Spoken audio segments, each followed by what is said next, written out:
আল্লাহর নবী বলেন এই দোয়াটা যে ব্যক্তি সকালে এবং সন্ধ্যায় বেশি বেশি করে পাঠ করবে, আল্লাহর নবী বলেছেন এই দোয়াটা যে ব্যক্তি বেশি বেশি করে পাঠ করবে, ওয়াজাবাত লাহুল জান্নাহ, আমার আল্লাহ ওই বান্দা ওই বান্দির জন্য জান্নাতুল ফিরদাউস নির্ধারণ করে দেবেন। এর অর্থ কি?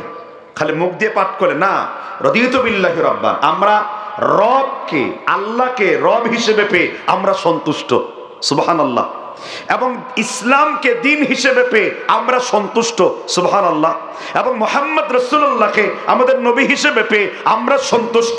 যে ব্যক্তি ঈমানের সাথে দৃঢ়তার সাথে এই দোয়াটা পাঠ করবে, ওয়াজাবাত লাহুল জান্নাহ, তার জন্য আমার আল্লাহ জান্নাতকে ওয়াজিব করে দেবেন। আপনারা কি আল্লাহকে রব হিসেবে পেয়ে সন্তুষ্ট না? এখন আল্লাহর সন্তুষ্টি অর্জন করলে আল্লাহ সন্তুষ্ট হয়ে আপনাকে জান্নাতে দিবেন। তাহলে আল্লাহর সন্তুষ্টি অর্জন করার প্রথম উপায়, এক নম্বর উপায় হলো আল্লাহর সন্তুষ্টি অর্জনের প্রথম উপায় হলো তাওহীদকে আঁকড়ে ধরা। কাকে আঁকড়ে ধরা? তাওহীদ। কাকে আঁকড়ে ধরা? আমরা এখানে যারা এসেছি তারা সকালে ওয়াজ বুঝার জন্য এসেছি। আপনারা কি তাওহীদ বুঝেন? তাওহীদ মানে কি? একত্ববাদ। ওই ইসলাম শিক্ষায় পড়ছেন একত্ববাদ, এরপরে আর কিছুই বুঝেন না। তাওহীদ কত প্রকার ওইটাও মুখস্থ আছে, উলুহিয়া, রুবুবিয়া, আসমা ও সিফাত। কি পড়লে তাওহীদ, আপনি কি পড়লে পরে তাওহীদ আনতে পারেন? কি পড়লে আপনি তাওহীদবাদী? কোন জিনিস পড়লে? আচ্ছা, কালেমা পড়লে আপনি তাওহীদবাদী। এই মর্মে 3টি দলিল রয়েছে। কোনটা কোন কোন কিতাবে? বুখারী জিলদে আউয়াল 23 নাম্বার, 24 নাম্বার, 29 নাম্বার। কি বলছেন আল্লাহ রাসূল? মান মাতা লা ইলাহা ইল্লাল্লাহ দাখালাল জান্নাহ। আল্লাহর নবী মুহাম্মদ রাসূলুল্লাহ বলেছেন, যেই ব্যক্তি লা ইলাহা ইল্লাল্লাহর উপরে মৃত্যুবরণ করবে আমার আল্লাহ তাকে জান্নাত দান করবেন। 2টা নাম্বার দলিল আব্দুল্লাহ ইবনে আব্বাস রাদিয়াল্লাহু আনহু, আল্লাহর নবী আব্দুল্লাহ ইবনে আব্বাসকে বললেন, লা ইলাহা ইল্লাল্লাহ মিফতাহুল জান্নাহ, লা ইলাহা ইল্লাল্লাহ হলো জান্নাতের চাবি। এবার প্রথম হাদিসের দলিল, ওয়া আন আবি হুরায়রা রাদিয়াল্লাহু আনহু قال قال رسول الله সাল্লাল্লাহু আলাইহি ওয়াসাল্লাম, আবি হুরায়রা বলেছেন আল্লাহর নবী বলেছেন, মান ক্বালা লা ইলাহা ইল্লাল্লাহ দাখালাল জান্নাহ, কোন ব্যক্তি যদি লা ইলাহা ইল্লাল্লাহ পড়ে অবশ্যই সেই ব্যক্তি জান্নাতে যাবে।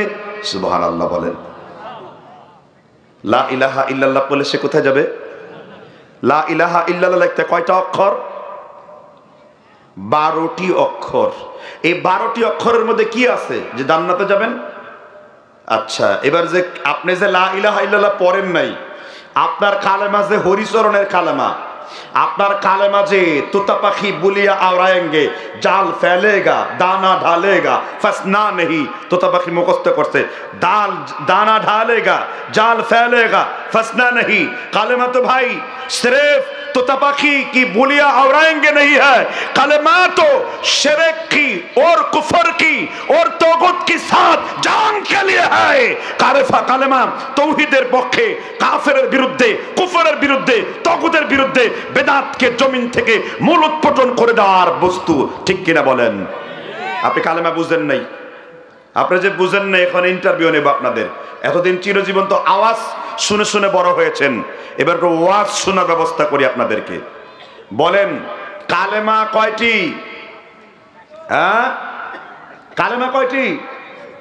ছোটবেলায় মক্তবে হুজুর পিটিয়ে কয়টা শেখাইছে? 4টি। এই যে বললেন যে কালেমা 4টি, 5টি নীল আকাশের নিচে, সমুদ্রের জঙ্গলে, আটলান্টিক মহাসাগরের নিচে এমন একটি কিতাব বার করুন যে সেখানে আল্লাহর রাসূল বলছেন কালেমা 5টি। কোথায় পাইছেন এই কথা? দেখছেন তো কি ভুয়া ইসলাম শিখছেন।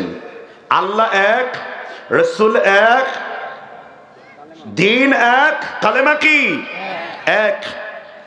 এখন আসেন যে কালেমা শাহাদাত কি? একটা হলো ওয়াহিদ মুতাকাল্লিম, জামুআ মুতাকাল্লিম।